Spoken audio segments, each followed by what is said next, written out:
I got to kick this thing off. Can I kick it off? 1, 2, 3, 4.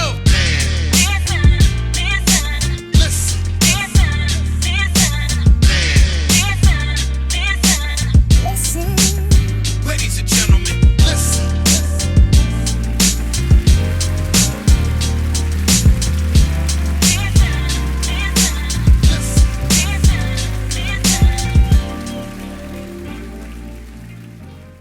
Conversate with Us Radio presents the Man Listen Show. We are the blackest radio show on the internet.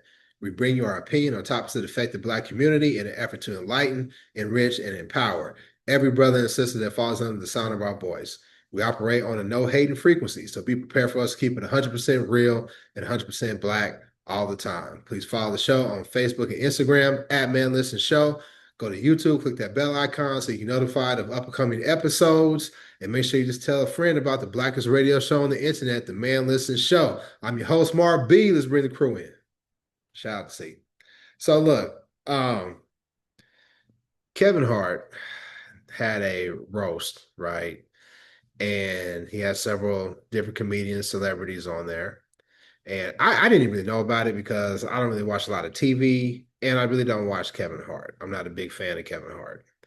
I became aware of it because he brought on Katt Williams. I'm a big Katt Williams fan, and they've had a history of beef, right? Katt's been very critical of Kevin Hart, and they brought Katt on to be a part of the roast, so that really made all the social media blog sites. But there was a lot of criticism on the roast because some of the comedians came on and some of the jokes that they told went too far for a lot of people. In particular, there was a comedian known to be a MAGA comedian. I call him a MAGA comedian. I think his name is Tony Hinchcliffe. I think that's how you pronounce it, is it Hinchcliffe? This is the guy that when Trump was running against Vice President Kamala Harris, he called Puerto Rico a floating island of garbage or something to that effect, right? So he came on the show. He came on the show and he was doing his joke, his routine. And he made a very, very vile joke about George Floyd. About George Floyd is looking up from us and he can't breathe. And this was foul, all the way foul.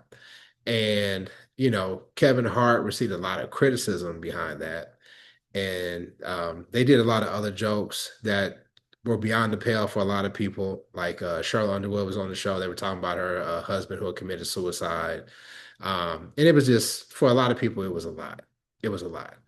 And a lot of us called out the Black celebrities that were on the panel, that were on the dais, how you say it, the dais. And it's like, well, why y'all teeing about, this going on right here, these type of jokes? So Kevin Hart was on the Breakfast Club, and his defense of it was, hey, listen, joke wasn't funny. I wouldn't have told the joke, but it was a live production. What do you want me to do? It's a roast. These things happen. And a lot of people found his response wanting, and I'm happy to be one of them, but I want to hear from the crew. Lab, I don't know if you necessarily watched the roast, but you may have seen his response to the criticism. What are your thoughts on that? Yeah, I definitely, only part of the roast I saw was Katt Williams' part. Katt did good. But like, to me, no, Katt did good. For the most part, 90% of the time, Katt's funny as hell. I'm not gonna say he's always funny, but like he really, really brought it home on that roast against Kevin Hart. Yeah, no, that was pretty funny. But as far as his response, I think it was something that, this has been what, 2-3 weeks. I don't know when he went on a Breakfast Club, but it's been some time has lapsed, right? Well, he was on Breakfast Club yesterday. I think it aired yesterday, but the actual roast was right. That's what I'm saying. So yeah, so time has lapsed, and to me, that's the whole thing. It's like you had time to craft your opinion, to craft a narrative that made much more sense. When if it's something that if you're the executive producer, and it's not going how you want to go. Yeah, it's a live production, correct. You stop it, you interrupt it. I saw somebody mention, and I remember this because I was probably in high school. Martin was on Saturday Night Live, and Martin started off his monologue normal. And it's a live production on the air, national TV, and he went a little too far with his jokes. He got very vulgar, very explicit, and they basically cut it off. You know what I mean? So it can be done. Yeah. And we talked about that when we talked about the white boy at the BAFTA awards and how he was saying Yep. the N-word and how he was a live production. And they let that go. But when they said the other things, they were able to cut that out. So I don't believe it because my thing is this. If the rules who run Hollywood don't allow things to be said about them, right? And I'm pretty sure Kevin Hart wouldn't allow those things to be said too. I don't know for certain because I don't watch his material. Um, I doubt that it would go down like that. And I find it very disappointing, but not surprising that Black people can be disrespected in such a manner because the George Floyd incident shook all of us to the core. I remember we were recording, we were doing this is around the pandemic time when that happened. And I remember when that video first came out and how in our group chat, all of us like, I can't watch this. This is too much. And I think for a lot of people, it was just too much. And it created such an outcry and all the protests, the global protests behind it. And then for this chump to come on the show and try to make light of that, I really don't find people dying gruesome deaths funny anyway. Unless it's probably like Massa or some racist white person, then I probably could laugh at that. But like somebody being murdered by the police, I don't find it funny at all. So I don't know, Rika. I mean, do you think because the response is it's comedy and it's a roast, and in comedic roast, they always go really, really below the belt because that's what comedians do. Do you think that's a sufficient explanation?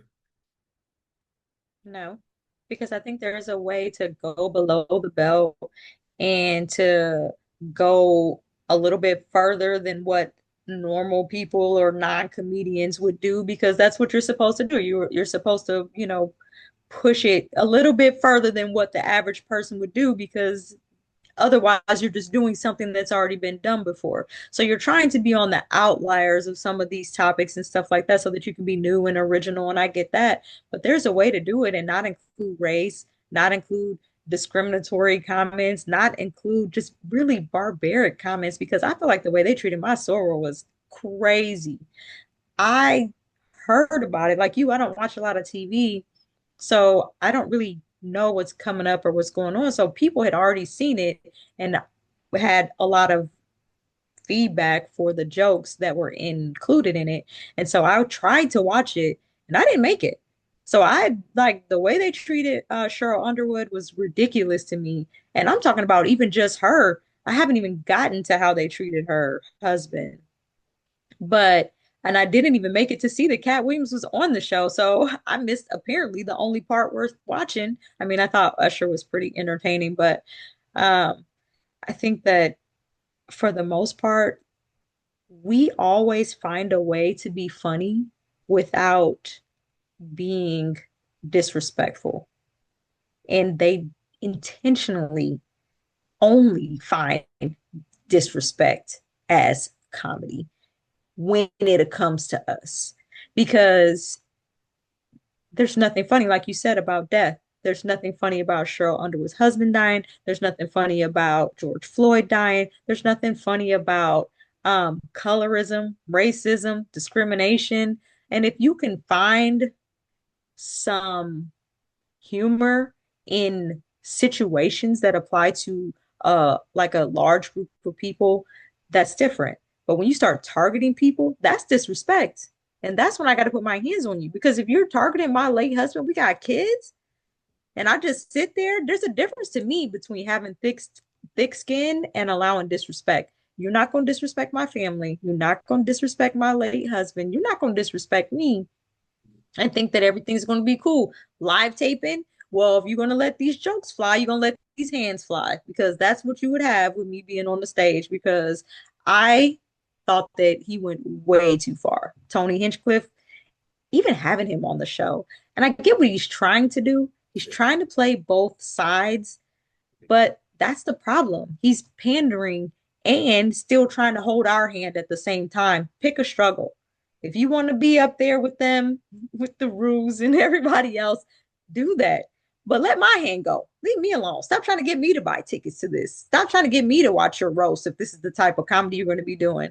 And so, I mean, much respect to Chelsea Handler for coming at Tony, because as far as I know, she's the main one who came for Tony her whole show. I'm not even sure she came for Kevin Hart. I think she came for Tony. So I was like, that's why I like Chelsea. And we know Chelsea loves black people, so or at least black men. I don't know about black people, but So I don't know. I think it's too much. I agree with you on multiple things. I want to be fair though. Those those comedic roasts, they are meant to be push the line because it's normally comedians going after comedians. So I Right. liken it to like if it was like a trained professional boxer and they were to be in the ring with one of us, they would probably slow it down a whole bunch, take a lot of steam off their punches, whatever, because they know, hey, listen, this isn't somebody who's trained and I could really, really hurt them. Now, when you have a panel full of comedians, are they going after each other? Because what's the one thing my mama always told me, do not try to fight boxers. And I would add like wrestlers, like trained professionals, never fight a boxer and never fight gay men. Because gay men, they've been fighting their whole life just to be who they are, and they still men. But my point of that is, I'm not going to try to joke with a comedian. I'm not going to try to clown or joan a comedian because they're going to eat me alive, right? Because I'm not a comedian. I think I'm funny, but I'm not a trained comedian. I'm not experienced in it. So when they going at each other, hey, we in the ring and we can go, all the way. I watched those old Richard Pryor roasts where you Yeah. have like Sandra Bernhard and Paul Mooney and all those people, and they were going at Richard Pryor. And then Richard Pryor came back and was eating them alive. Like I remember he talked Yeah. about Paul Mooney. Everybody thought Paul Mooney was gay. He was like, look at Paul Mooney. We call him Miss Thing. You know what I'm saying? And like you really can't make those type of jokes now, but because they were all comedians, they get it. But we are not in those days and times anymore. Right. We're not in those days and times anymore. We're in a much more politically correct time, and people aren't going for that. Like back in the day on Sanford and Son, Fred used to drop the N word all the time. They can't do that no more on Right. TV. So Yeah. No, they can't. They can. That's the one word they still can say. Yeah. right about that. But What you see? the notion that people should just be like, hey, it's comedy and don't try to license and police comedy. I think that you could tell a racial joke because somebody get up making jokes about white folks, I'm gonna laugh all the time. They make jokes about Asian folks, I'm Right. gonna laugh all Right. the time. And if somebody is able to make a clever joke about black people, I've seen white comedians do it. I've seen Asian comedians do it, make a joke about Yeah. the racial differences that we have. It's Mm-hmm. funny. Sometimes it's funny. Sometimes it's like, all right, man, you Right. got that off, right? But there has to be a line, and vile racist jokes, I think it's too much. And Kevin Hart, That's the why joke. are you even Yeah. having a MAGA comedian on your show, black man? That's his What's the guy. point? That's his Well, guy. that the response he said that's not his guy. He don't hang out with him. He said if you watch it, he did the Tom Brady roast. Him and the girl from St. Louis. I can't think of her name. Nikki Glazer or whatever. Mhm. And he wanted to have them because they killed the Tom Brady roast. That's what he said. I don't know, but yeah. So this is my thing. I don't One, because you can the roast typically do have the same panels. Like it's usually the same people for everybody. It's like these people know all these people, because I used to think that too. Like these people really know these people to roast them, but apparently they just they're hired guns, literally, to come in and take some shots that are clearly below the belt. And the thing with the racist joke though is, like you said, more you could tell a joke about black people or the black experience, different cultural differences, and it can be funny. But to a lot of them, the joke is you're black. That's the joke, and that's it. There's this white guy, and I know his face, but I don't know his name or whatever. But he told a joke, and he was like, black people and white people describe each other differently. And the way black people do it, versus white people. Black people do it in a cool way. White people do it in a racist way. And it hinges upon the word motherfucker, right? Bill He Burr. like so he said, black people be like, yeah, this white motherfucker around the corner, right? Whereas white people put it in the first, he'd be like, this motherfucking black dude. And he's like, oh, Yeah. whoa, whoa, whoa, whoa, whoa. See, that's clever and that's funny, right? Yeah. Yeah. That's Gotta clever. preempt the motherfucker. That's Bill Right, Burr. right, right. Okay. He says, where you put it at? You put it in the front Yeah. or you put it I in the like back? Bill Makes a Burr. He's pretty difference. fun. I like Bill Burr. Yeah. But okay, so the thing about it is generalities about race can be funny. Yeah. Specificity about individual black Hmm. people, then you're targeting that person. George Floyd is not a comedian. You can't say that in this roast against Richard Pryor, they roasted Richard Pryor and he came back and roasted them. Yeah. That's comedians going back and forth. George Floyd is not a comedian. Yeah. He's not a punchline. He Right. is not a joke. Right. So what you're doing is not comedy. You're attacking Attacking. a person who is a victim of police brutality, a person who's not here to defend himself, a person who's not on this panel, a person who's not a comedian, who's not subject to this roast.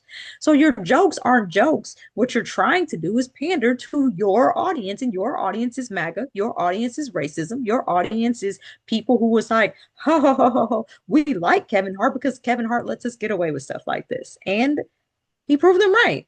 So if you're going to keep putting yourself in the position to surround yourself with white people who want to use their platform to be this and to, perpetuate racism and keep these jokes going, then that's what you're going to be labeled as, somebody's boy. And that's what he is. He's a teeny tiny little white man's boy So, at this point. and that's the thing that, white people, racist white people, always would try to portray. And I'm very adept in peeping this out because I grew up in a very racist environment. They love trying to troll and joke, and they are the original rage baiters. So they'll try to see how far they can go with it just to see if they can piss you off. Let me tell you something. These racist white people, these MAGA, they are having the time of their life because he got that joke off around a bunch of black people, and we are all in a tizzy behind it. Because at the end of the day, nothing's going to happen because nothing happened right there. He's not going to suffer any penalties. His ticket sales aren't going to go down. His core constituency is not going to cancel him, right? So he just basically said, listen, I went around all the darkies and I got one off. And they happy about it. And then now you got a new tribe of black people who think that's okay. Who's gonna be like, oh, I'm gonna check out his next show. He's kind of funny. He's not. Yeah. I'm not gonna lie to you. I don't even know who dude is. I didn't watch. I didn't know who he was either. He was the dude. I don't even recall hearing. He was the guy I that don't was even recall thumping hearing the the drum. name. Yeah, he was the guy that was thumping the That's what drum. I'm saying. Yeah. But I don't remember that though. Yeah, I don't. Yeah. I just know Chelsea came for him and asked him if he was gonna join the draft since it was mandatory now. If he's gonna go fight these wars he keeps supporting, and he was very quiet. Go ahead, put your boots on, white boy. Nah, they're not gonna do that. They're not gonna do that. No. Of course not, but that was her point. That's why I was like, Chelsea came to tango. She wasn't worried about Kevin's little butt. She was like, ooh, Tony. And I found it rich that the Breakfast Club had him on when you got Charlemagne, who has a podcast with Andrew Schultz, who's of the same ilk of this Tony Hinchcliffe dude, in my personal opinion. So I was, I'm like, are y'all again? I call the Breakfast Club out all the time. Now, look, we a small podcast. We're not on their level when it comes to financing or to reach or whatever. But I find it funny that they never really call these people to task for real. Maybe they can't because, like, hey, listen, we got to keep people wanting to come on the show. Or maybe it's the people at Netflix, right? Because they got that Netflix money now who are saying, look, look, you can go here, but you can't go there, right? Or this won't be aired. But it's not the first time that they've let people off the hook. Now they pressed a little bit, but not that much, to Kevin Hart. And then what was also disappointing was the comedian Ryan Davis. Because a lot of people have been coming to Kevin Hart's defense. And he was like, I want to say word for word. I can't say word for word what he said, but he was talking about how people are trying to police comedians and how Kevin Hart puts a lot of money in black comedians' pockets. Like in his different projects, he, brings people in or what have you. And my response to that is, so does Katt Williams. Katt Williams goes tours all the time, and he has several comedians on, and they always talk about how, like, hey man, listen, I was out eating with my family, and Katt paid the bill. They always talk about Katt's generosity, with different people that he's encountered, like putting people on or whatever. And to my knowledge, I haven't seen Katt sell out to date. Now, some people critique him for like the whole pimp motif that he first came out with, right? But when it comes down to like his critique of the industry and those who play the game to be successful in the industry, Katt has always kept it real, in my opinion. And now that him and Kevin, they talked about maybe we might do some projects together. I really don't see how that's gonna work. I don't see how that's gonna work because most of the time, real ones can't really work with suck ass dudes. They just can't. I mean, I think that the point is yes, and you can be putting money into the black community and sell out the black community at the same time. So both can be true. So Yeah. just Hey, because he's putting money hey, hold in on. comedians' pockets, 1 second. You cooking tonight, sis. For real. Now that last show, you was on some BS, but tonight you cooking. bro, listen, and I came on here ready to argue with you today. I was like, "Ooh, I thought I was gonna But miss out." Come on. you mentioned the Breakfast Club and the Netflix. Now I think about it, that might be the reason they sent Kevin Hart there, because the whole thing was a Netflix deal. The Netflix, whatever they had, comedy weekend or something. Mhm. And so they like, okay, we can give him a quote unquote hard hitting interview with a group that's basically soft as Charmin, and we're gonna get paid on both ends. You know what I mean? Because these are both of our shows or both of our quote unquote clients or what have you. Right. So Yeah. Because that when I that wonder has how when much has the control Breakfast they Club have ever over been those hard hitting? interviews then. The only time Breakfast Club's been hard hitting was back when punk ass Charlemagne was going at black women trying to make them cry. Like That part. when have they ever been hard hitting? They've had racists on the show. Birdman. Birdman came and punked them. P No, came exactly. in. That's what I'm saying. That's P the came thing, in. though. Like you Master P said, came in and they punked them. they come hard for the black people, man. But like you said, when they have all three of y'all, all three of them, they come hard. But then when it's like a situation like this, or when they had did they have RFK Jr. on there, I want to say one time or something, but just they ask softball questions, man. It just, yeah. Well, I think number I one, think that's why Angela Yee left. now she left because she got tired of dealing with suck ass dudes like Envy and Charlemagne. And plus, I Yeah. felt like people hate on Angela. I heard people making jokes like, I bet you Angela wish she hadn't left because now that they're getting that Netflix money. Angela had her own show before the Breakfast Club. Yeah. Yeah. Mhm. Angela She is got her own show now. She Angela's got her own show actually now. good. Yeah. And I'd rather have my own show and not have to, sell out like that and just do my thing than have to suffer idiots every single morning. Now, Envy will go at Yeah. people, but Envy has that beige rage where he's only going at people that come after him and his family, which he has his right to do. But Mhm. I think the reason why they're not, Age the range. reason why it's Are we coining that? We need to hashtag the age You range. ain't I never wish heard that though? I wish that was mine. I stole that from other people. I stole that from other Yeah, I've heard I'm that a saying lot. we can still hashtag Yeah, that yeah, on the yeah, show. yeah. That needs to Yeah. circulate. Yeah. We need to but bring that back. We talk about that with never mind. Yeah. but I think it's outside of their depth. Like you have to be a trained.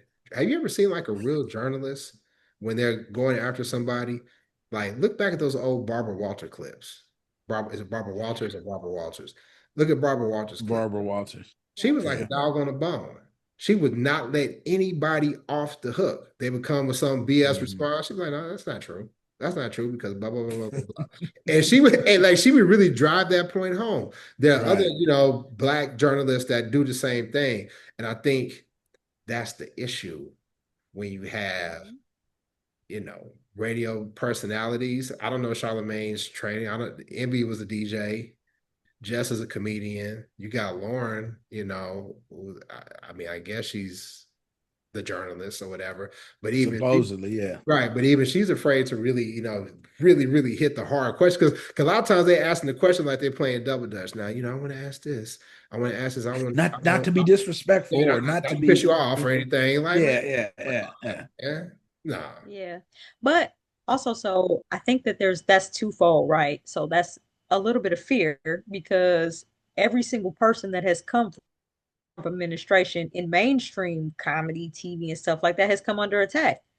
And if you real attached to your little lifestyle and your paycheck, you don't want to be a part of that. So that's the whole point of the Trump administration is fear. They're instilling fear in the journalism community. They're coming after news sources. They're coming after networks.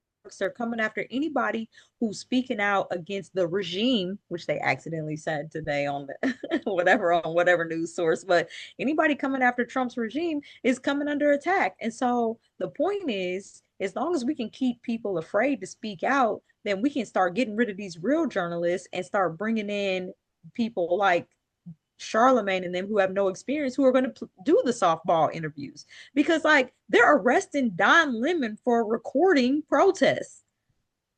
Charlemagne can't get arrested. He's too soft for that. God, he looked like he get his manicures and pedicures weekly. So I don't expect him to do any type of hard-hitting interviews and stuff like that. Not that it's anything Okay, wrong getting your manicures Cheyenne and pedicures. Bryan and Torre. I was just about to say I don't get them, but I know people that do. I do too. I don't, but I do too. Yeah. I've told y'all, I like to see my money in my closet, in my liquor cabinet where I can keep track of it so I don't get my nails and stuff done, but whatever. But my point is that as long as they keep attacking the hard-hitting journalists and reducing the strength of these news sources, they're going to keep empowering these radio shows and these people that don't have the experience with these softball interviews. It's all strategy. It's strategic, and they're excelling at it right now because these people are terrified.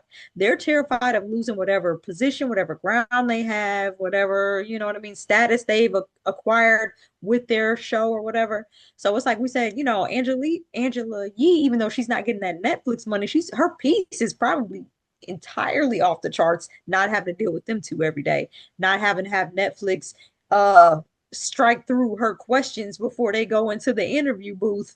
And so I don't know that mainstream media is going to be able to provide the hard-hitting interviews. I think it's going to have to be podcasts because we don't have as much to lose as they do. So it's like they have these paychecks and careers and these bosses. I've said this before. I can be as rude and as, contrarian, whatever I want to be, because can't nobody fire me.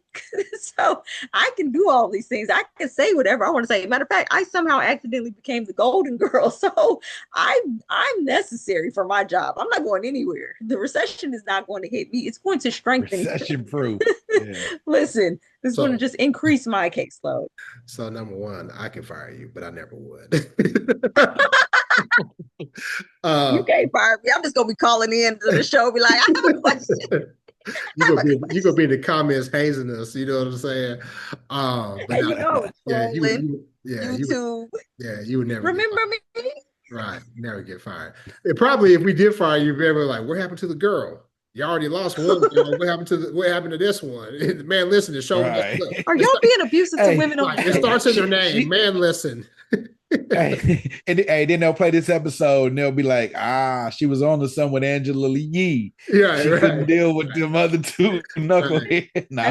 And then I'm just gonna start my own show and be like, I found my piece, y'all. Found my piece. But I'll say this.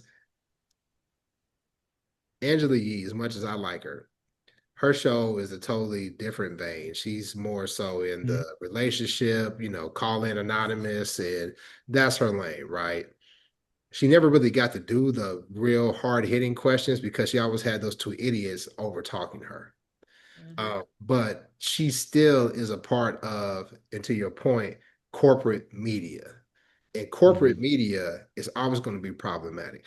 They did not give Charlemagne $200 million for 5 years to speak his mind. That's contrary to what they want the message to be. I don't know what Stephen A. Smith got, but he didn't get paid out like he did because he got a boatload, right? We Yeah. looked it up, but they didn't give him that money if they felt like he was going to speak against the status quo in a real way. So, to your point, yes, it's going to take shows like the Man Listen Show and other podcasts, and because some of these podcasts are corporate podcasts. They've been bought and paid for it too. A lot of them, Spotify only, Apple Podcasts, exclusive, right. And the only ones that can really do what they want to do is Joe Rogan. Mm-hmm.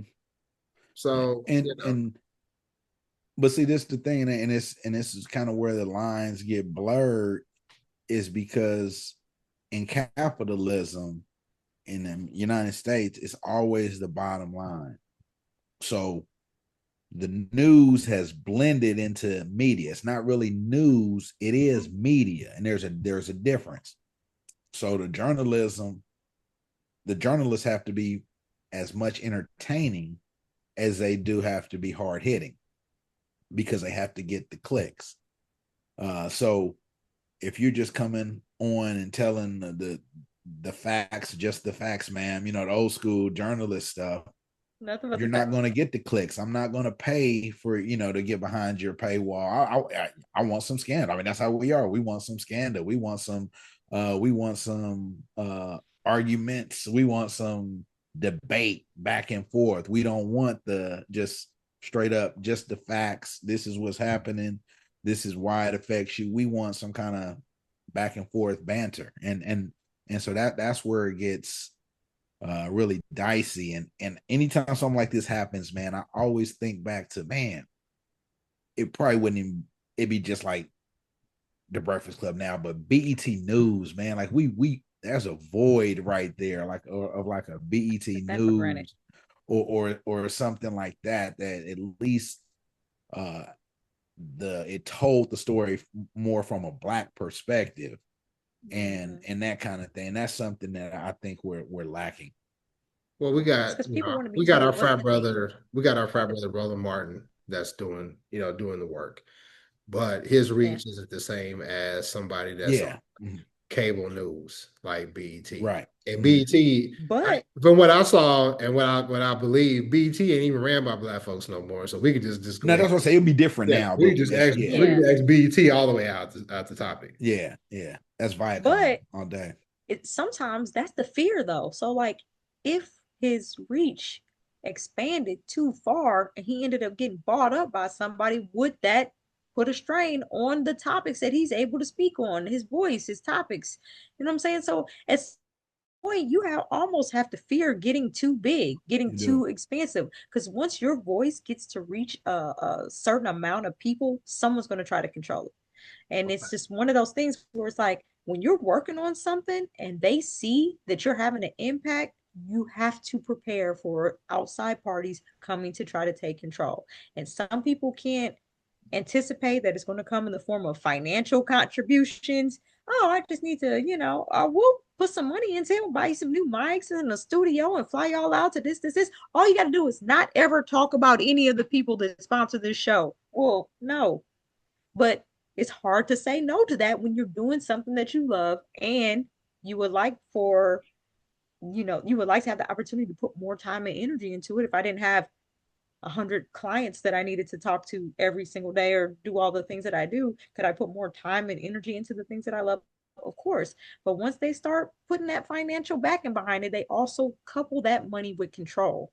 And a lot of people do not see that coming. And once you start limiting our voices and limiting our impact, that's how they control our reach. So once we get reach, they limit the voice and the impact. As long as you don't have any reach, they let you say whatever you want to say. But once you start reaching people and they catch wind of you, they're on top of it. I promise you. So I'm working on something right now, and they talked about it, and they brought it up to one of the people in California. It was like, I hear y'all working on this in Georgia.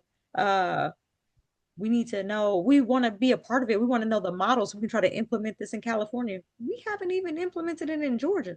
How do you know about it in California? Why?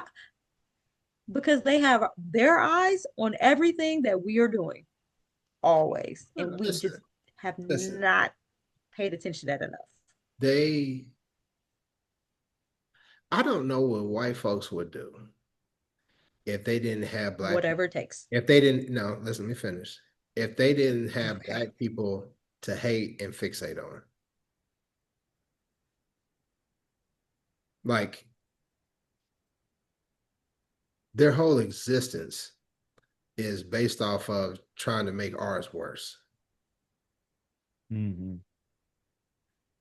And They just have an innate murder, death, kill. and that's the thing. It comes from, I saw somebody on social media talking about this. It's like, our ancestors came from a land that was rich and plush, and they came from a place where famine and scarcity was there.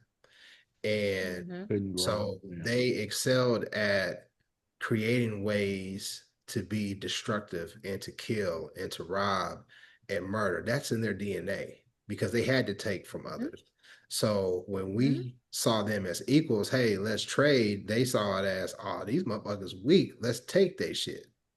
We got ships with cannons on it or whatever. They can't stand up to us because we never really had to develop and hone that mindset or that skill set, right? Because we didn't have to. And I always tell people they are afraid of the get back. So that's why they Yep. watch every single thing that we do. That's why they had the laws where 100%. black people can't, y'all can't congregate.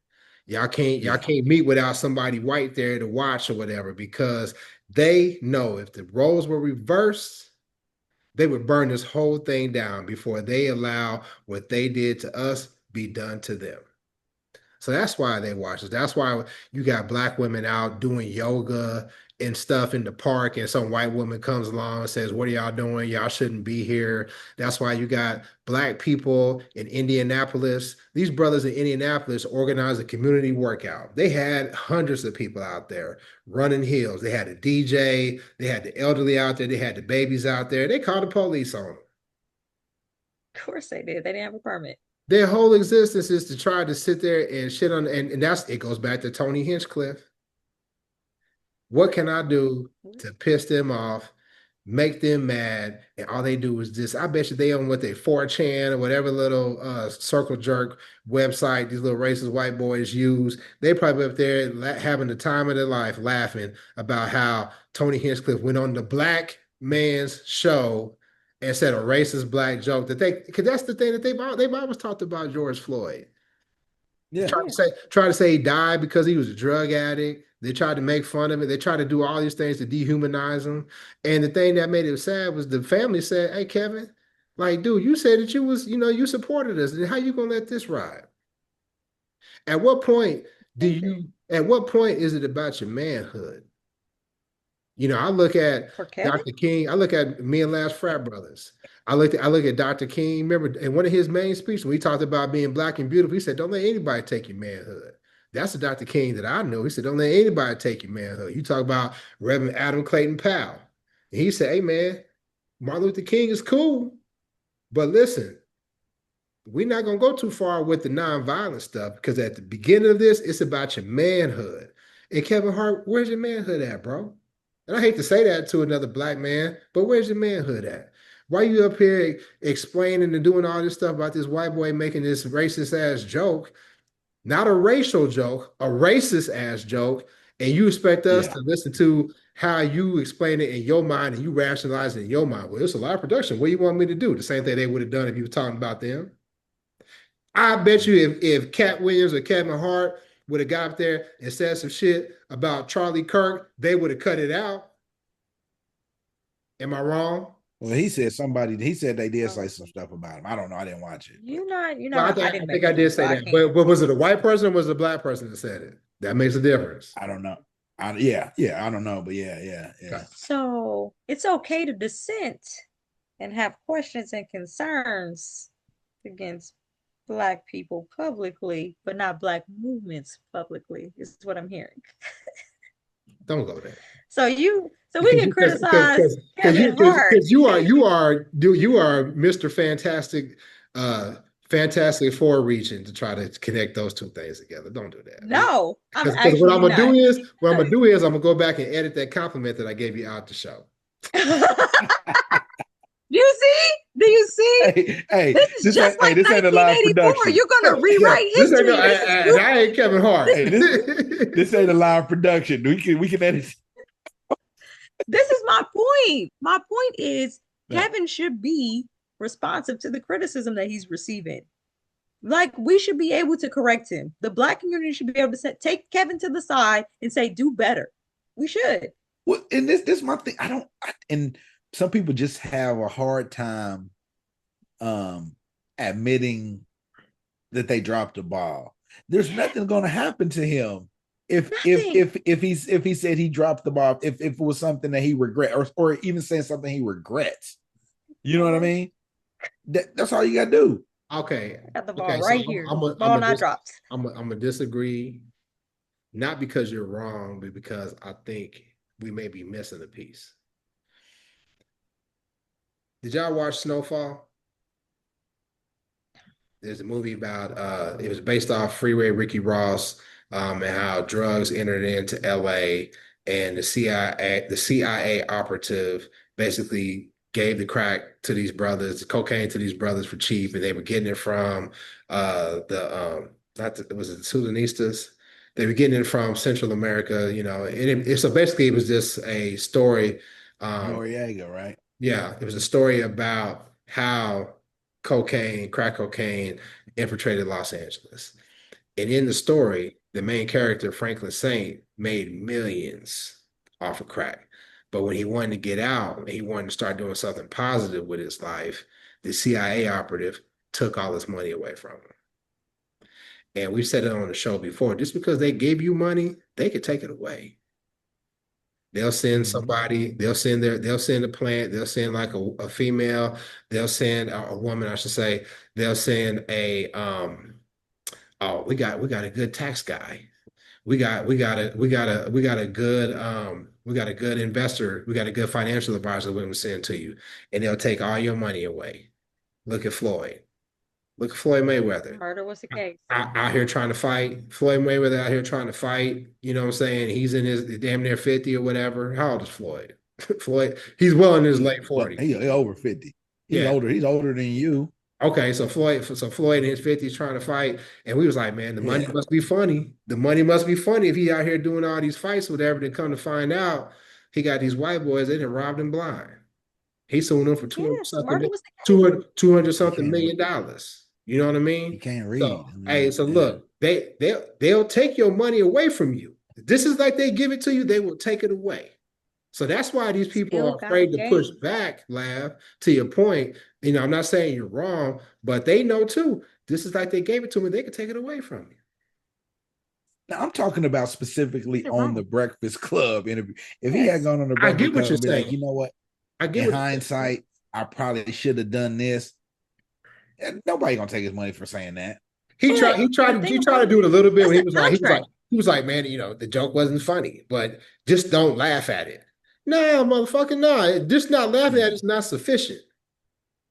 But that's the thing though. There's a difference between saying, hey, I have a contract with these people, and if I break or breach this contract, then they can sue me for breaching this contract, and they can not only breach me for what I got from this contract, but for other monies that they were damaged in this way. That's different than being like, I put on a roast and I critique the jokes that were at the roast, because you're not contractually obligated.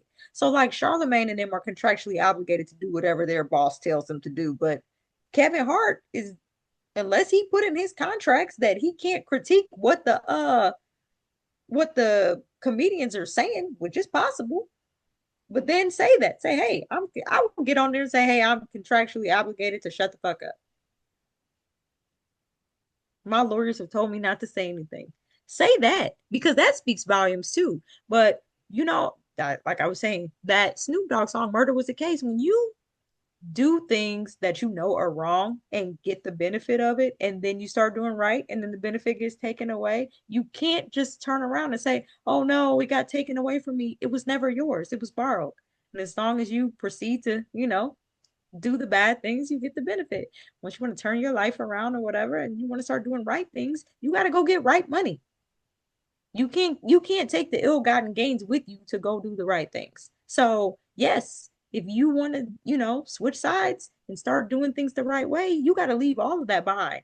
The money that you got doing things the wrong way, drug dealers can't just take their ill, not all of them, some of them, I don't know, Jay-Z and them or whatever, maybe are making it work or whatever, but you can't just have all of these ill-gotten gains and then take it over into your new life where you're all sanctified and holy and doing the right thing and think that there's not going to be repercussions. That's not how things work. So if you want to start switching to the other side, you got to leave everything behind, and that includes the money. So, Franklin wants to start doing things for the community. That's not what you're getting paid to do. You're getting paid to tear down the community. You want to, I didn't watch the show, but if you want to, start building up the community, do it with your money. That's basically what You can't build up the community with our money. Build up the community with your money. Oh, you don't have any. All right, then.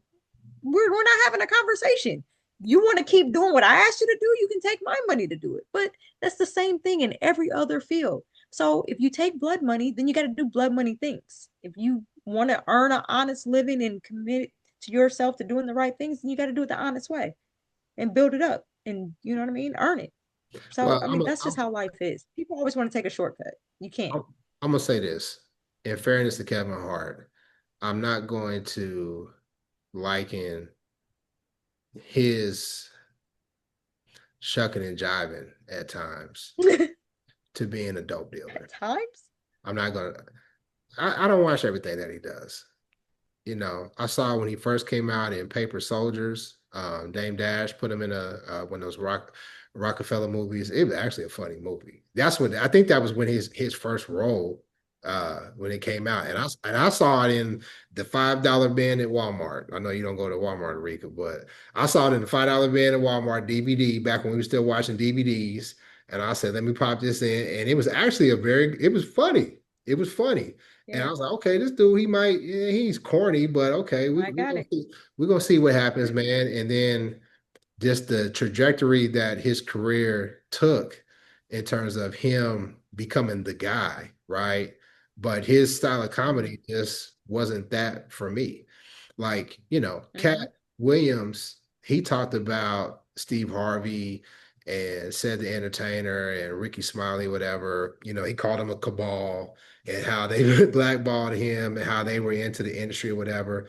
But I can't say that any of those three guys ever sold out the community.